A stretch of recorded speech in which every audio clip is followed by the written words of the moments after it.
नमस्कार, मैं आशीष शर्मा, राजनीति 24 से। आइए रुक करते हैं आज की ताज़ा खबरों की ओर।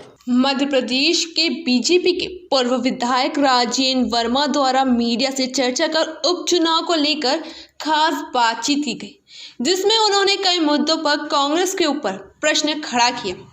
मध्य प्रदेश में उपचुनाव का बिगुल बजने के बाद राजनेताओं में सरगर्मी साफ देखी जा सकती है। इसको लेकर बीजेपी के सोनकत से पूर्व विधायक राजेंद्र वर्मा द्वारा खास बातचीत की गई। बता दें कि राजेंद्र वर्मा पिछले दिनों कोरोना की जंग जीतने के बाद एक बार फिर से चुनावी मैदान में पार्टी प्रत्याशी के लिए काफी भाग दौड़ कर रहे। तो वहीं हाटपिपलिया उपचुनाव को लेकर पिछले दिनों कांग्रेसी विधायक जीतू पटवारी द्वारा दिए गए बयान को लेकर उन्होंने कहा कि जीतू पटवारी का मानसिक संतुलन सही नहीं है, इसलिए उनके बारे में कुछ कहा नहीं जा सकता। वहीं राजेंद्र वर्मा द्वारा कांग्रेस को आड़े हाथों लेते हुए कहा कि कांग्रेस केवल 14 से 15 महीने की सरकार में ही लोग काफी उनसे परेशान हो गए। परेशानियों के चलते फिर से एक बार प्रदेश में बीजेपी की सरकार बनी और अब होने वाले चुनाव में बीजेपी सभी सीटों पर अपनी विजय स्थापित करेगी और कांग्रेस को एक बार फिर से बैकफुट दिखाएगी। खैर, देखना यह होगा कि आने वाले दिनों में जनता किसे कहां बैठाती है। कुछ ही दिनों में परिणाम सभी के सामने होंगे। तो हमको पिछले 14 महीने में कष्ट दिया, चाहे बिजली के बिल हो या शिक्षाकर्मी की बात करें, किसान की बात करें, महिलाओं सुरक्षा की बात करें, महिलाओं की बात करें, कमलनाथ सरकार हर मोर्चे पर फेल रही है।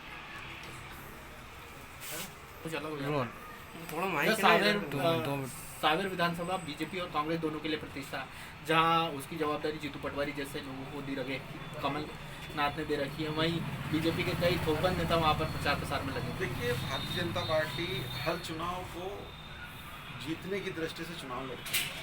मैं खुद भी 2011 में उपचुनाव लड़ा था। उपचुनाव में चूंकि कई चुनाव नहीं होते, उपचुनाव में उसी जगह पर चुनाव होता तो पूरे प्रदेश के नेताओं का फोकस होता है। पूरे मध्य प्रदेश में केवल 28 सीटों पर चुनाव है, इसलिए हमारे सब नेता, चाहे सुदर्शन गुप्ता जी हों, चाहे रमेश मेंदोला जी हों, आकाश विजयवर्गीय हों या मधु वर्मा जी हों या उमेश शर्मा जी हों, सब लोग वहाँ पर लगेंगे। हम लोग भी लगेंगे, क्योंकि मेरा जो बड़ा ब्रदर है वो खुद भी वहाँ से जनपद सदस्य है 8 गाँव से, तो वो भी अब लगेंगे, हम लोग भी लगेंगे। एक पार्टी की प्रतिष्ठा है तो हम लोगों की प्रतिष्ठा और पार्टी की प्रतिष्ठा को बचाने के लिए यदि हम लोग काम कर रहे हैं तो ये हमारे कार्यकर्ता भाव का परिणाम है। लेकिन काफ़ी सालों से आप सावेर से जुड़े हुए हैं। मैं सावेर का मतदाता ही हूँ। लेकिन पिछली दफ़ा आप किसी आज जो प्रत्याशी हैं आपके, तुलसी सिलावट, उनके खिलाफ लड़ रहे थे, लेकिन आज वो उनके लिए वोट मांगने जा रहा है। देखिए, समय बड़ा परिवर्तनशील होता है। तुलसी सिलावट जी कांग्रेस में थे तब भी हम ये कहते थे कि बहुत विनम्र व्यक्ति है और सही व्यक्ति सही पार्टी में सही समय पर आ गया। और ये बात मैं बिल्कुल स्वीकार करता हूँ कि यदि तुलसी सिलावट जी और ज्योतिरादित्य सिंधिया जी नहीं आते तो मध्य प्रदेश में भारतीय जनता पार्टी की सरकार नहीं बनती, शिवराज जी मुख्यमंत्री नहीं बनते। इन लोगों ने कमलनाथ से त्रस्त होकर, कमलनाथ के शासन से त्रस्त होकर भारतीय जनता पार्टी का दामन थामा। तो हम भारतीय जनता पार्टी के कार्यकर्ताओं के नाते हमारी भी जवाबदारी है कि हम उनको विधानसभा में भेजें।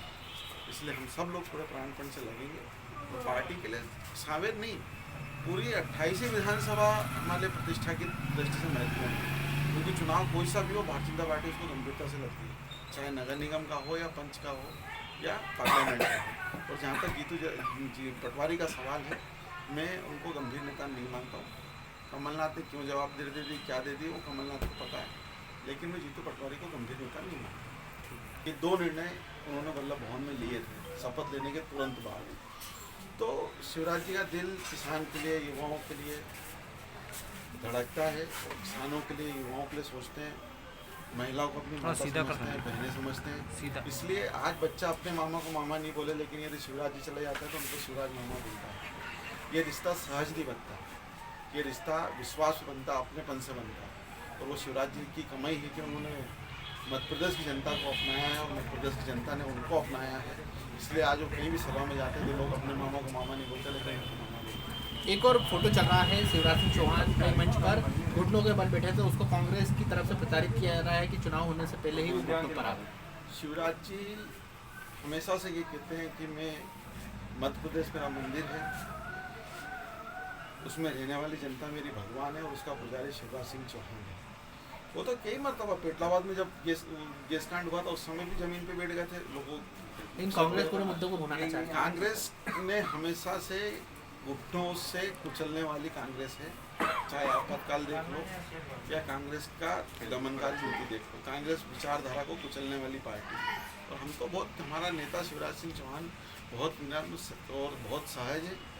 और किसान के, मैंने जैसा पहले कहा कि किसान के बेटे जेत के खेत से निकल के मध्य प्रदेश की कुर्सी तक पहुँचे हैं, तो उनको एक एक चीज़ का दर्द का अनुभव है। इसलिए उनमें कभी भी मुख्यमंत्री का के रूप का भाव या अहंकार का भाव कभी उनको छूकर भी नहीं जाता। पूर्व शिक्षा मंत्री है जीतू पटवारी, हाटपिपलिया में वो जीत का दावा कर रहे हैं। जीतू पटवारी जी का तो मानसिक संतुलन बिगड़ गया, उनको यही नहीं मालूम कि मैं क्या बोलूँ। कभी कौरव पांडव का कुछ बोल देते हैं, कभी कुछ बोल देते हैं। ये केवल मीडिया में सुर्खियों में बने रहने के लिए जीतू पटवारी के पास कुछ बचा नहीं है। और मैं इस दावे के साथ लेता हूँ कि अगली बार जीतू पटवारी विधानसभा में भी नहीं पहुँच पाएंगे।